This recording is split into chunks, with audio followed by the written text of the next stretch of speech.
आरक्षण मिळालं पाहिजे अशी भूमिका आहे का नाही ती भूमिका आम्हाला कळावी. स्पष्ट बोला साहेब.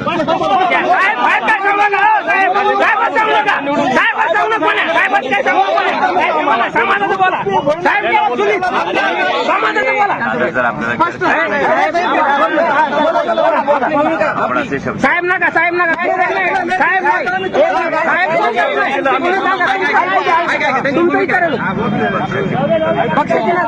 माझी भूमिका विचार सांगा तू सांगा आम्हाला तुमची सांगा. भूमिका मी तुमच्या सोबत आहे.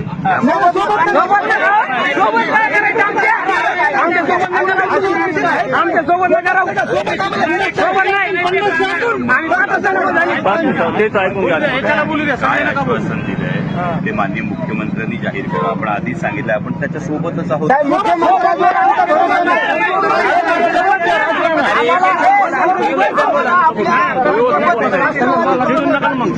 शरद पवार गटाच्या गटाची भूमिका 50%च्या आतून जर नसेल तुम्ही आम्हाला तुमचं समर्थन आहे या मुद्द्यावर आम्ही पूर्ण लोकसभेचे खासदार आमच्या घरातून आम्ही काय दिवे लावायचे ते लावून निवडून दिलेत.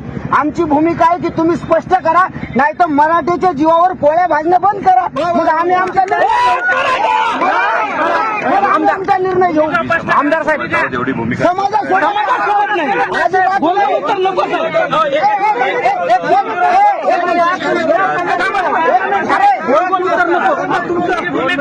पार्लमेंटमध्ये जी मागणी आहे पार्लमेंटमध्ये जी सगळे मागणी आपण पार्लमेंटमध्ये शरद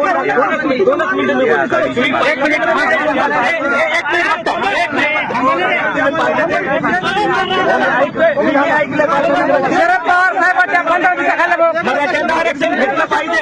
2 मिनिटं थांबा फक्त 2 मिनिटं.